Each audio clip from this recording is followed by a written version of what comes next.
हाँ हाँ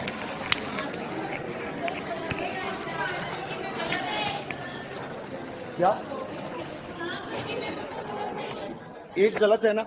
हाँ वो तो करवा लिया मैं।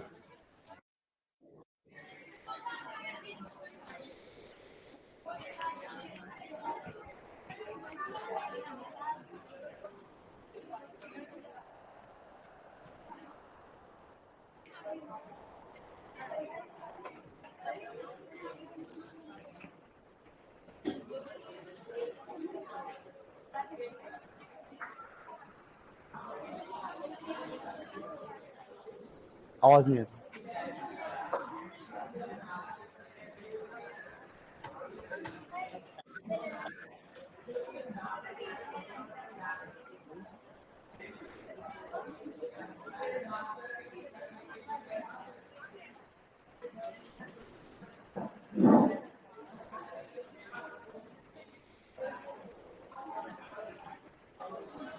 ठीक है चले। कल कहाँ तक? कल तो हुई नहीं अपनी क्लास।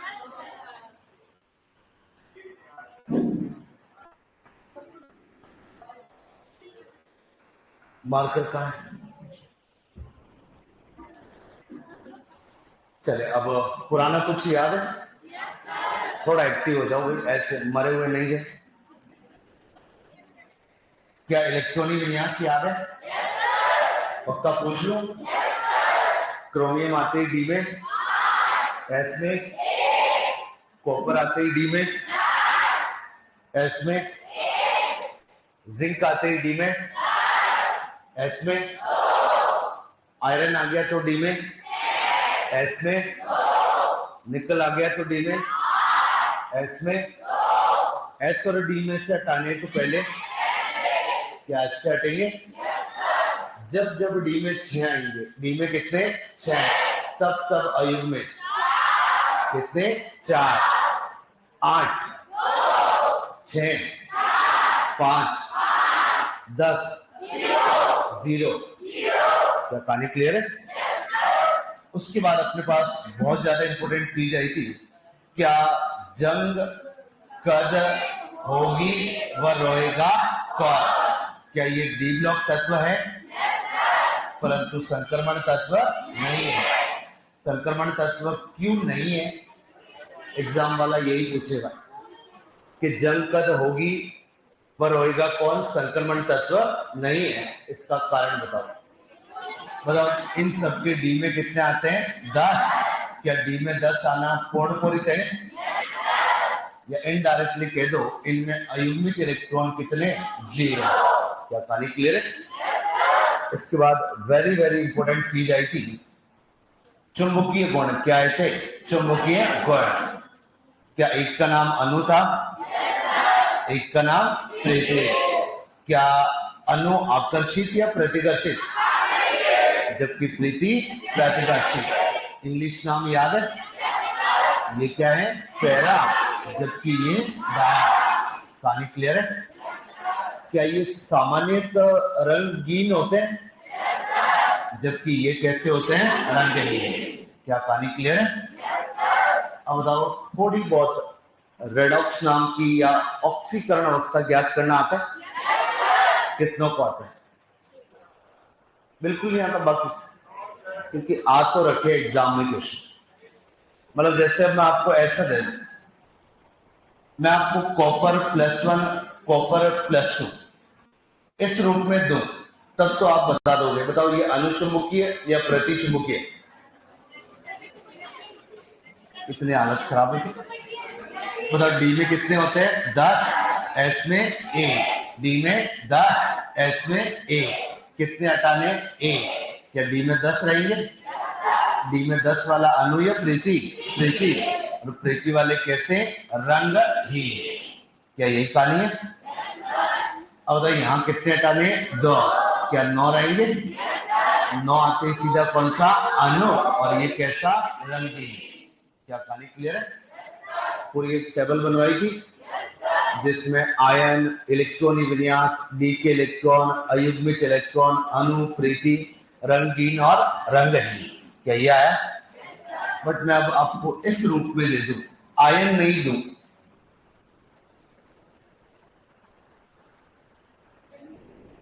ऐसा लिख के दे दूं तो हैंडल कर लोगे क्या?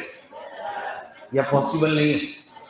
एग्जाम में ऐसे आते, एग्जाम में ऐसे आ रहे, ऐसे लिख के देगा और कहेगा इनमें से कौन सा रंगीन या फिर कौन सा रंगहीन है, तो कर लोगे हैंडल? यस या नो? अब या तो ऐसा करूं कि ऐसे क्वेश्चन में छोड़ दूं और एक चैप्टर आएगा जिसका नाम है रेडॉक्स। क्या नाम है? रेडॉक्स। और वहां आप निकालना सीखते हो ऑक्सीकरण अवस्था। क्या निकालना? ऑक्सीकरण अवस्था। तो उसके बाद मेरे से पूछे दो चीजें हैं, यस या नो? अभी बताए तो बताओ, थोड़ा सा ध्यान रखना, मैं 10-12 एग्जाम्पल ले रहा हूं। एक तो ध्यान रखना SO4 पर होता है -2। क्या होता है? -2, याद रह जाएगा। बाकी अपने पास आ जाए फ्लोरीन, क्लोरीन, ब्रोमीन, आयोडीन, इन पर होता है -1। क्या होता है? -1। क्या कहानी क्लियर है? एक ऑक्सीजन पर होता है -2। क्या होता है? -2। कर लोगे हैंडल? अब बताओ ऑक्सीकरण अवस्था ध्यान रखना है। बताओ एक क्लोरीन पर कितना होता है? -1। इसको भी होल्ड रखे। मैं कुछ एग्जांपल ले रहा हूं, जैसे लिया मैंने FeCl2, FeCl3, ZnCl2 और मैंने ले लिया 3 ले लिया, ठीक। अगला ले लिया MnF4। तो बताओ यहां पर अपने को पता है कोई सा भी आ जाए, फ्लोरीन, क्लोरीन, ब्रोमीन या आयोडीन, सब पर कितना होता है? -1। सुनना भाई, आगे जरूरत पड़ेगी, पीछे वाले ऐसे मत बैठो। पता एक क्लोरीन पर कितना होता है? -1। तो 2 पर कितना आएगा? -2। क्या ये काम कर लोगे? कितने लोग ये काम कर लेंगे? ऐसा ही करना है। रेडॉक्स वाले सर यही बताएंगे, यहां जितना माइनस आ रहा है उतना यहां लगा दो प्लस, उतना यहां लगा दो प्लस। ये आपने निकाल दिया ऑक्सीकरण अवस्था। क्या कर लोगे हैंडल? यस या नो? तो क्या आगे वालों में आंसर कर लोगे? इनडायरेक्टली क्या ये फिर कल बाहर आई? क्या ये हेलोजन है? मैं तो ऐसा कहता हूं, जितने हेलोजन उतनी ऑक्सीकरण अवस्था, जितने हेलोजन उतनी ऑक्सीकरण अवस्था। कितने हैं? 2। कितनी आएगी? +2। कितने हैं? 3। कितनी आएगी? +3। कितने हैं? 2। कितनी आएगी? +2। कितने हैं? 4। कितनी आएगी? +4। क्या कहानी क्लियर है? कितनों को ये समझ में आ गई? पक्का मानो? थोड़ा ये देखें,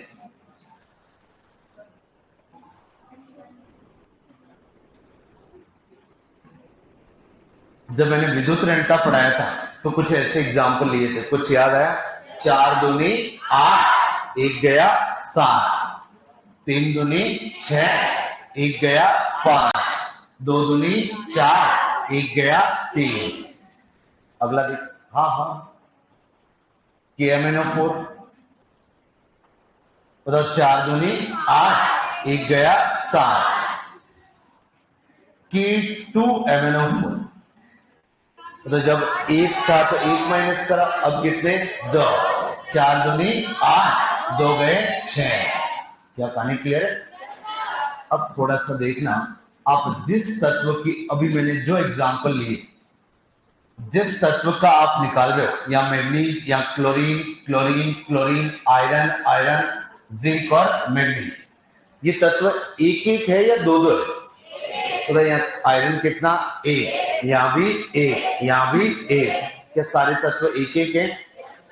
अब मान ले ऐसा हो जाए, ये आ जाए Mn2O7, K2Cr2O7। तो अब जिस तत्व की आप ज्ञात कर रहे हैं वो एक एक है या दो दो? 2 है तो 2 का भाग लगा लो, अपने 2 वाले आएंगे। 3 है तो 3 का भाग, 4 है तो 4 का। तो बताओ 7 दूनी 14, 2 का भाग 7। तो क्या अगला वाला हैंडल कर लोगे? बताओ 7 दूनी 14, 2 गए 12, 2 का भाग 6। क्या कर लोगे? अब बताओ, एक तो ले रहा हूं CuCl और एक ले रहा हूं Cu2Cl2।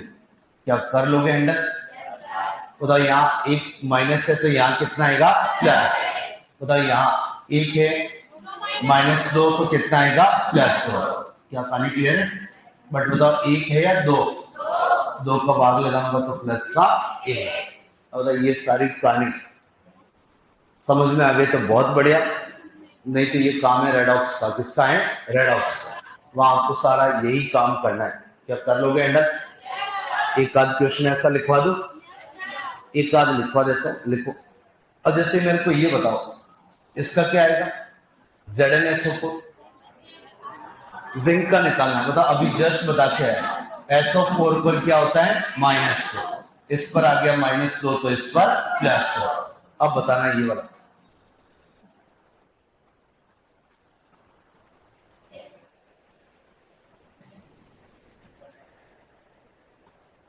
अब बताओ, मतलब एक SO4 पर कितना होता है? -2। 2 पर कितना आ गया? -4। तो यहां कितना आएगा? +4। 2 से भाग लगाओगे +4। ये सारा काम तो रेडॉक्स का है, मेरा नहीं। अब बताओ क्या करें? एक आध क्वेश्चन लिखवा देता हूं, बाकी तो रेडॉक्स में समझ में आ जाएगा। क्वेश्चन लिख डालो। मैंने क्वेश्चन लिखवा दी थी कि जेट वगैरह के, और वैसे उस टेबल में सारे आ गए, जेट, ICR सब कुछ। ठीक है, लिखो। निम्न में से कौन सा यौगिक, निम्न में से कौन सा यौगिक जलीय विलयन में, जलीय विलयन में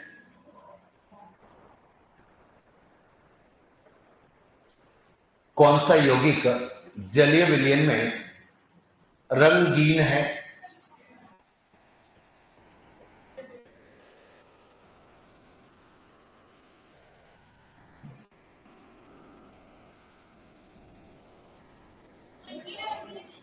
रंगहीन, कलरफुल।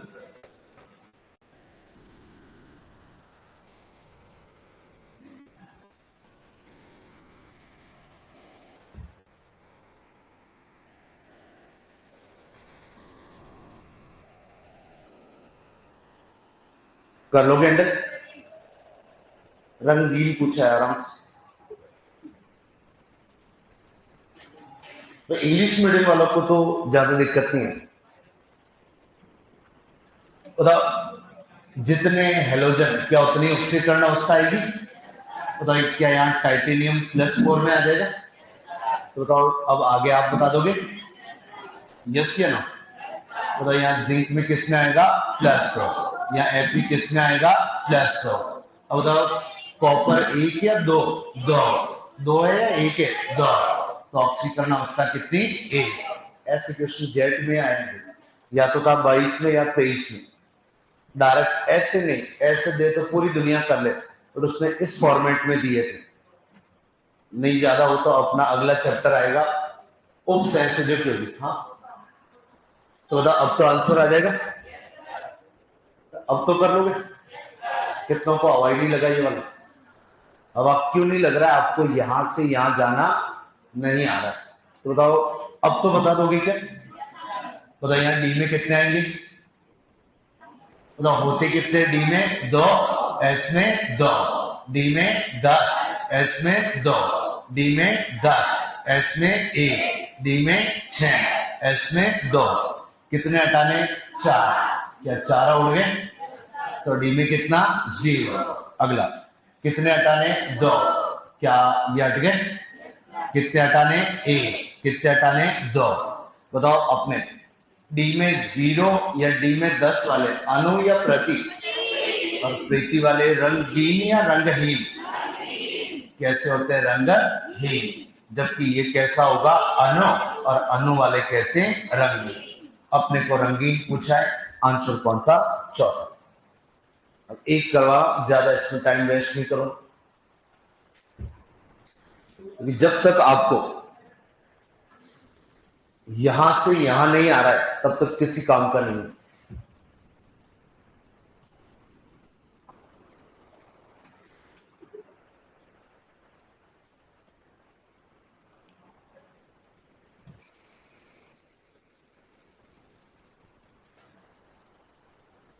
शायद एक लास्ट में क्वेश्चन देके गया था मैं कि कौन से रंगहीन या रंगहीन ऐसे कुछ क्वेश्चन दिया था। क्या ये हो गया सबसे?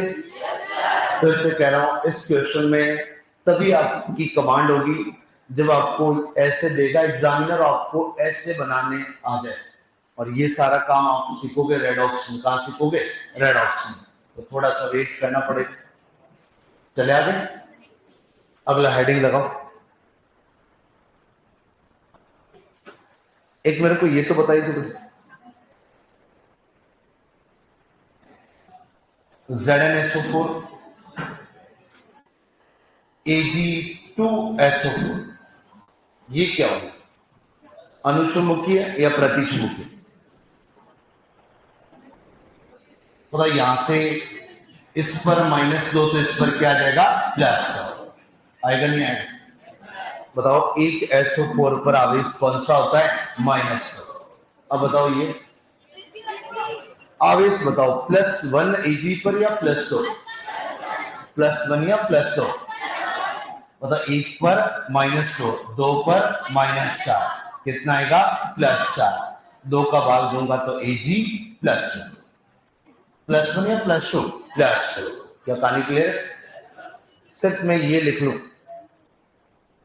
ऐसा लिख दू Ag2SO4, तो अब क्या आएगा? तो बताओ अब क्या आ गया? ये प्लस का A। क्या कर लोगे अंडर?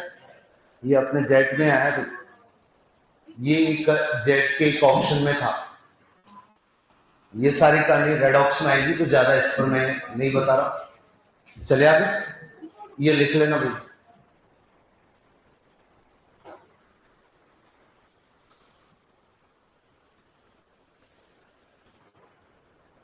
पहला वाला प्रतिचुंबकीय होगा, मतलब ये रंगहीन है।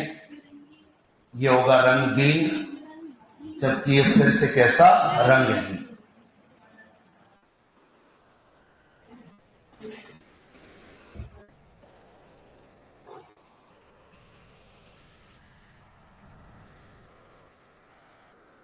इंग्लिश मीडियम वालों को 10-12 ऐसे मैंने एग्जाम्पल करवाए, बट आपका रिस्पॉन्स ही ऐसा आया, कहानी खत्म।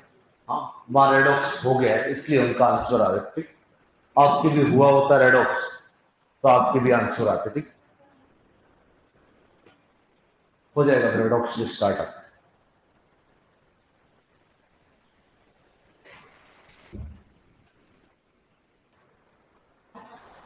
चलो आगे। तो कितनों को ये थोड़ा बहुत हवा लगा? हाथ खड़े करें। ठीक, फिर तो जनता जी। चलो अगला वाला फिर सबको समझ में आएगा। हेडिंग लगाए,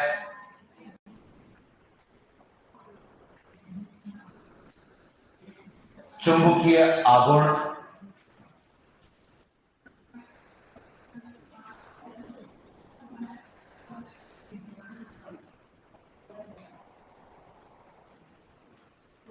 मैग्नेटिक मोमेंट।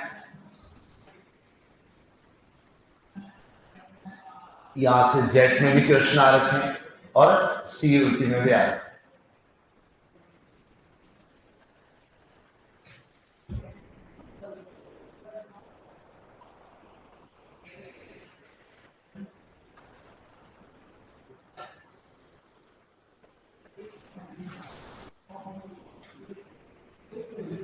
हाँ भाई, मेन एग्जाम में 8 से 10 क्वेश्चन तो मिल जाएंगे CUT। इस चैप्टर से नहीं कह रहा हूं, मेरे जितने चैप्टर पढ़ा रहा हूं। चलिए पहला पॉइंट लिखे और वही से जेट में क्वेश्चन था। देख लो, जेट में मिनिमम 3 तो आने ही, पहले लिखवा दिया था मैंने। CUT की बात करो तो 3 से लेकर 5 लिखो।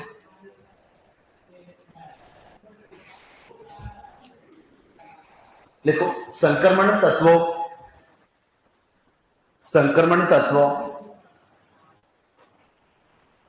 के अयुग्मित इलेक्ट्रॉनों, संक्रमण तत्वों के अयुग्मित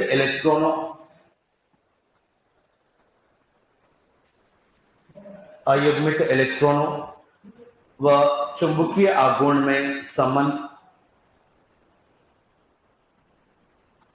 चुंबकीय आघूर्ण में संबंध।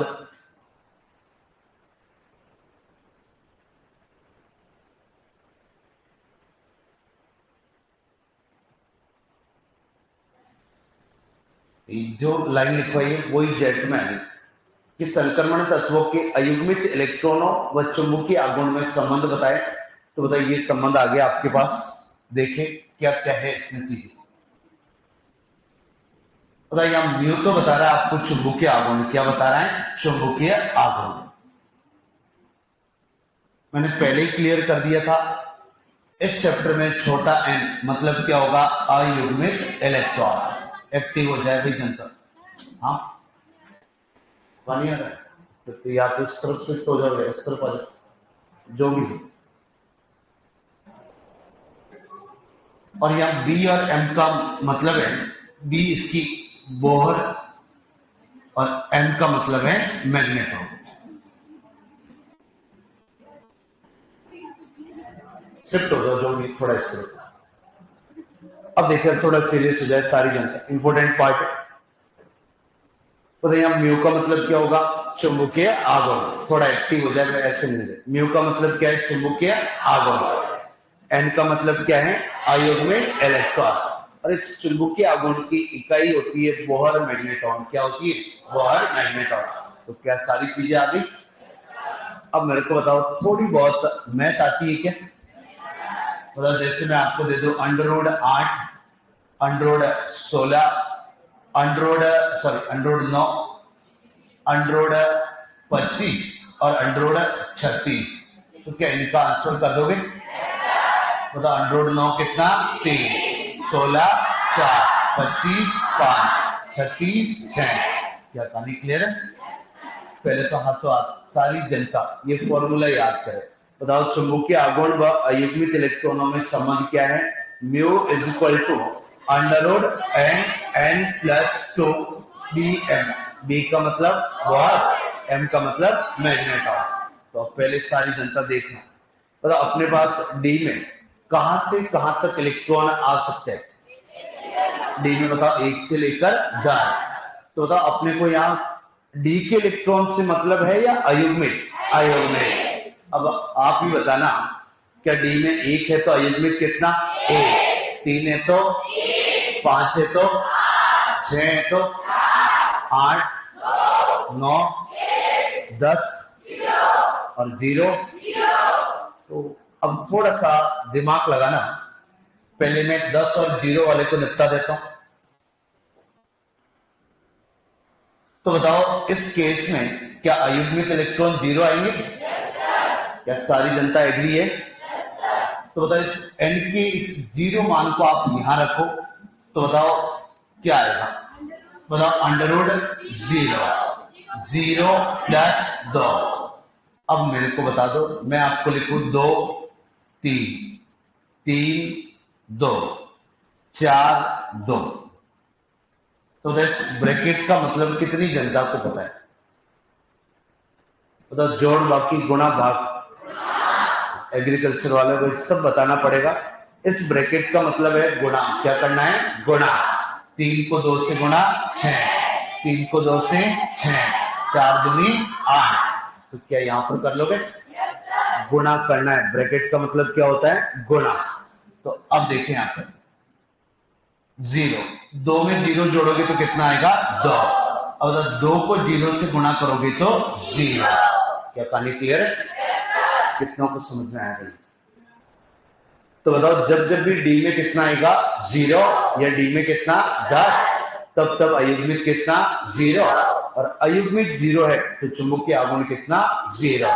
अब आ जाए, अब मेरे पास यहां में लिख रहा हूं डी के इलेक्ट्रॉन, यहां लिख रहा हूं अयुग्मित इलेक्ट्रॉन और यहां लिख रहा हूं चुंबकीय आघूर्ण। आप ही बताना, पहले तो फॉर्मूला सारी जनता बताओ। बताओ फॉर्मूला क्या है? Mu is equal to under n plus 2 Bohr magnetron. धने कहानी। अब बताओ एन बराबर लिखा मैंने 1, इसको कैसे पढ़ोगे? एन बराबर 1, या ऐसा बोलो कि अयुग्मित इलेक्ट्रॉन कितने लिए मैंने? 1। तो बताओ अब इस n के एक मान को यहाँ रख लें। तो बताओ यहाँ इस n के एक को मान को रखो, तो जहां जहां n आ रहा है वहां कितना रखना है, एक। तो बताओ यहाँ एक आएगा। बताओ यहाँ एक प्लस दो, बताओ दो और एक का तीन। क्या एक और क्या तीन आएगा? बताओ इस ब्रैकेट का मतलब जोड़ बाकी गुणा या भाग। बताओ एक को तीन से गुणा करोगे, क्या अंडर रूट तीन आएगा? यस या नो? बताइए कितनों को समझ में आया? फिर से पूछ रहा हूं, नहीं समझ में आया तो बताओ, क्योंकि आगे आपको ही करना है। अब मेरे को बताओ यहाँ n की एक की जगह मान, मैं यदि n का मान अयुग्मित इलेक्ट्रॉन आपको दे दो दो, कितने दे दो? दो। तो अब थोड़ा डायरेक्ट कर लोगे क्या? बताओ दो और दो कितने हो गए? चार। चार को दो से गुणा करोगे आठ, क्या अंडर रूट आठ आएगा? अगला n बराबर दे दो तीन, कितना दे दो? तीन। तो बता n तीन का मतलब क्या है? n तीन का मतलब अयुग्मित इलेक्ट्रॉन कितने? तीन। तो बताओ अब तीन और दो पांच, पांच को तीन से गुणा 15, क्या अंडर रूट का 15 आएगा? अगला अयुग्मित इलेक्ट्रॉन दे दूं चार, कितने दे दूं? चार। तो चार और दो छह, छह गुणा चार अंडर रूट का 24। अब आपको अयुग्मित इलेक्ट्रॉन दे दो पांच, कितने दे दो? पांच। बताओ पांच और दो सात, सातों पंजे 35, क्या ये वाले मान आएंगे? यस या नो? तो क्या सारों को याद ही कर ले क्या? तो अब आप देखें, पता अयुग्मित इलेक्ट्रॉन एक आ जाए, दो आ जाए, तीन, चार, पांच, क्या ये अंडर रूट वाले मान बता दोगे?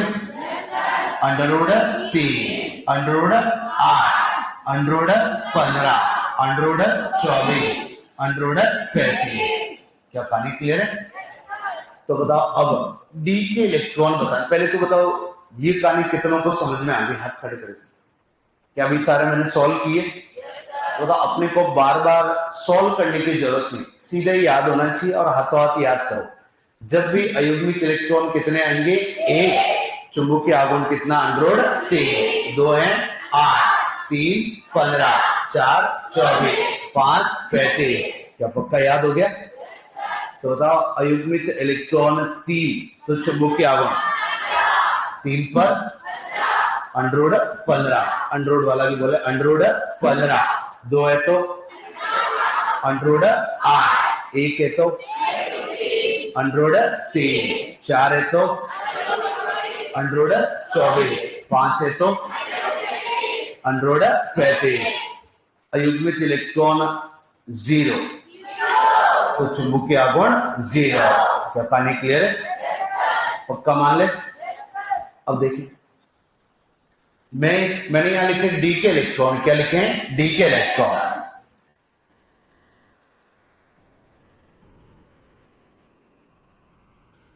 क्या ये सही? जब जब डी में कितने आएंगे? एक, या कितना आएगा? 9, तब अयुग्मित एक। अगला दो और 8, तीन और 7, चार 6, और लास्ट में कौन सा? 5। अब बताओ अपने पास डी में इलेक्ट्रॉन आ जाए जीरो, कितने आ जाए? जीरो, या कर दो 10। डी में जीरो या कितना आ जाए? डी में 10, तो अयुग्मित जीरो, चुंबकीय आघूर्ण जीरो, क्या पानी क्लियर? तो पक्का चुंबकीय आघूर्ण में जो पढ़ाया क्या सबको याद है? यस या नो? पहले तो बताओ चुंबकीय आघूर्ण का वो फॉर्मूला याद है? बताओ क्या है? Mu is equal to under root n plus 2। Exam में ऑप्शन कंफ्यूजन करने के लिए कैसे आएंगे? n plus 1, n minus 1, n plus 2 और n माइनस 2, ऐसे है।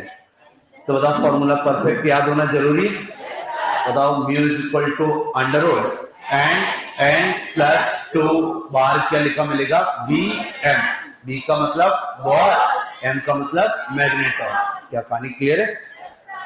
ये जो मैंने डाटा लिखा है वो है बी एम, इसमें है बी एम, बॉर मैग्नेटॉन में।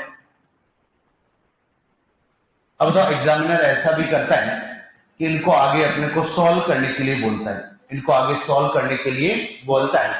तो बताओ जब भी अयुग्मित आता है एक, कितना आता है एक, तो इसको √3 को सॉल्व करता हूं तो 1.73, कितना आता है 1.73, और √5 को सॉल्व करता हूं तो आता है 5.92, क्या आता है 5.92। तो एक बार देखिए, एक अयुग्मित आ रहा है तो 1 पॉइंट समथिंग, 5 अयुग्मित आ रहे हैं तो 5 पॉइंट समथिंग, तो क्या आगे 2 पॉइंट समथिंग, आगे 3 पॉइंट समथिंग, 4 पॉइंट समथिंग। क्या कहानी क्लियर है? एनसीईआरटी लिख रहा है तो अगर पॉइंटर वाले मान आ जाए तो ज्यादा लोड लेना ही नहीं। एक अयुग्मित है तो 1 पॉइंट समथिंग, 2 है तो 2 पॉइंट समथिंग, 3 है तो 3 पॉइंट समथिंग। एनसीईआरटी लिख रहा है संक्रमण तत्वों में एक अयुग्मित इलेक्ट्रॉन आने पर, एक अयुग्मित इलेक्ट्रॉन आने पर चुंबकीय आघूर्ण का मान 1.73 आता है। सही या गलत? कथन सही या गलत? सही है। तो क्या इस वाले का आंसर दे दोगे? संक्रमण तत्वों में जब अयुग्मित इलेक्ट्रॉन कितने 5, तो चुंबकीय आघूर्ण का मान 5.92। क्या कहानी क्लियर है? तो बताइए टेबल और वो फॉर्मूला क्या याद है क्या? पक्का मान लो? यस या नो? देख लो एक बार, मैं फिर पूछने वाला हूं, मैं सिर्फ ये बोलूंगा, आपको ये और ये दोनों बताने, बता दोगे? भाई ये चीजें रहने तो वाली है, फिक्स, चेंज तो होने वाले नहीं, तो बार बार फॉर्मूला क्यों यूज करें? और शायद याद रखने में ज्यादा दिक्कत होनी नहीं चाहिए। कर लोगे हैंडल? फिर मैं जेट सीओटी अपने आईसीआर वाले सारे क्वेश्चन देखते, कर लोगे हैंडल? पक्का पूछ लूं? क्योंकि आपने लिखा तो नहीं है कॉपी में, सारा बोर्ड पर है, पक्का याद है? पहले तो उनको निपटाए कि इतने अयुग्मित होने पर इतना चुंबकीय आघूर्ण, क्या पक्का याद है? तो पॉइंटों वालों में लोड है क्या? एक आ रहा है तो 1 पॉइंट समथिंग, 5 आ रहे हैं 5 पॉइंट समथिंग, 3 आ रहा है 3 पॉइंट समथिंग। क्या कहानी क्लियर है? तो अब बताओ जब अयुग्मित 1 आएगा तो अंडरवुड वाला मान 2, 8, 3, 15, 4, 24, 5, 33, 0 आने पर 0। तो अब मैं बोलूंगा डी के इलेक्ट्रॉन, क्या बोलूंगा? डी के इलेक्ट्रॉन। क्या डी से अयुग्मित आ जाओगे? और अयुग्मित से क्या चुंबकीय आघूर्ण तक आ जाओगे? तो बताओ डी में आ जाए 9, डी में कितने आ जाए 9, तो अयुग्मित कितना 1, तो अंडरवुड वाला मान अंडरवुड 3 और पॉइंटर वाला 1.73 या 1 पॉइंट समथिंग भी याद रखो तो काम चल जाएगा। क्या कहानी क्लियर है? अब बताओ डी में आ गए 7, कितने आ गए 7, तो बताओ अयुग्मित कितने 3, 3 है तो चुंबकीय अंडरवुड 15 और पॉइंटों में 3 पॉइंट समथिंग। अब आ जाए अयुग्मित, सॉरी डी के इलेक्ट्रॉन आ जाए 6, तो कितना 4, अंडरवुड वाला अंडरवुड 24 और पॉइंटों में 4 पॉइंट समथिंग। क्या कहानी डन है? लिख डालो, फॉर्मूला लिखा? कुछ नहीं लिखा है तो स्टार्ट हो जाए।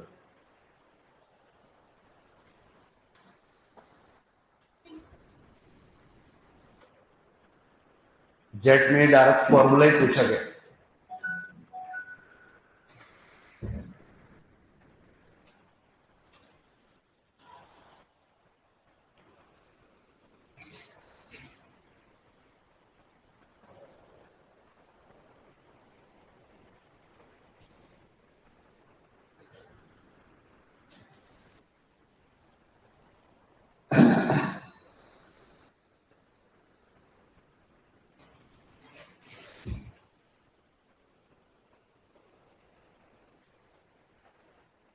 हिमांशु भाई कब से मैसेज कर रहा है सर ये डी ब्लॉक नहीं है ना? ये डी ब्लॉक ही तो है, और कौन सा चैप्टर चल रहा है? या ऐसा लिख रहे हो कि डी ब्लॉक में ही है?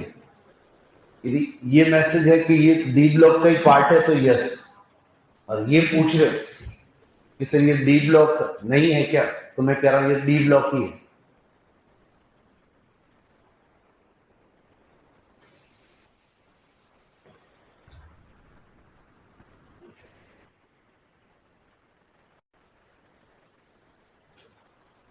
जहां अपन अयुग्मिक बोलेंगे वहां एनसीईआरटी क्या बोलेगा, अयुग्मिक। क्या बोलेगा, अयुग्मिक। डन है।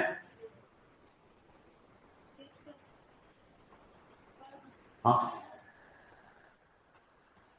कुछ बोला भी, किस चेंज करो, थोड़ा स्पीड रखो।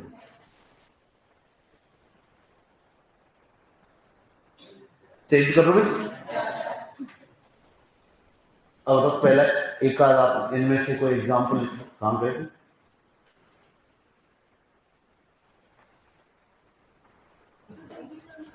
इनमें से कोई एक लिख लो,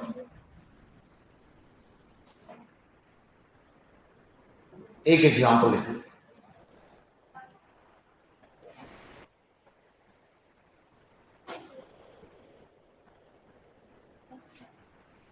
एक ये वाला लिख लो, बाकी उधर की कहानी लिखने की जरूरत नहीं।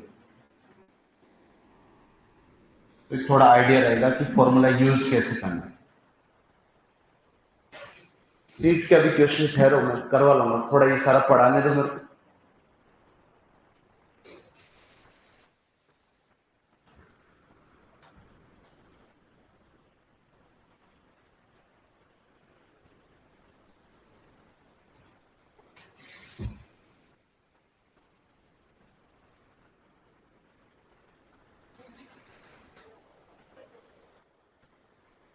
तो अब तक देखिए चौथी क्लास अपनी कंप्लीट होने पर जेट के 80% क्वेश्चन सॉल्व हो गए। जेट में अब तक जो क्वेश्चन आए उनमें 80% क्वेश्चन आपके सॉल्व हो गए। जेट में इतना ही पढ़ना है, दो चार चीजें और बताऊंगा वो पढ़ लिया, मतलब जेट के हिसाब से डी ब्लॉक 5 क्लास से। कितनी क्लास का, 5। कल यदि मैं जेट वाले पढ़ा दूं एक बार तो कहानी खत्म। जेट में पूछ के यार कौन सा अनुचुंबकीय कौन सा प्रतिचुंबकीय, वही आ रहा है, कौन सा रंगीन कौन सा रंगहीन। चले उसको लेके आ गया भी।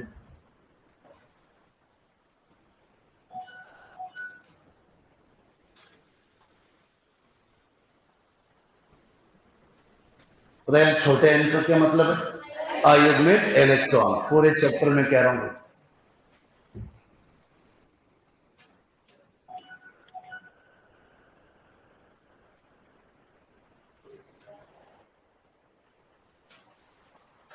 यदि आंसर में एक से ज्यादा एक पॉइंट समथिंग वाले तो कैलकुलेटर उठाना, √3 का जो फिक्स मान आ जाए, ऐसा एनसीईआरटी ने एक जगह कर रखा है। सुन लेना भाई, जिसका ये मैसेज था रेणु का कि सर एक पॉइंट समथिंग वाले ऑप्शन 2 आ जाए तो क्या करना है, तो फिर √3 का जो एग्जैक्ट मान होगा वही क्या होगा, आंसर। ठीक है।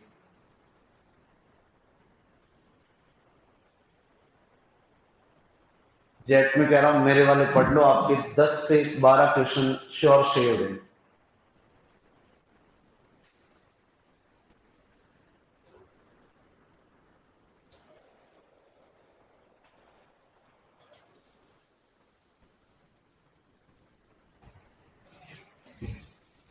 अच्छा भाई हिमांशु, तेरे ये कंफ्यूजन था कि सर ये डी ब्लॉक का पार्ट है या केमिकल बॉन्डिंग का। तो ये वाला जो पहली क्लास लगती है वो डी ब्लॉक, और बाद में जो क्लास लगती है वो है अपना केमिकल बॉन्डिंग। ओके।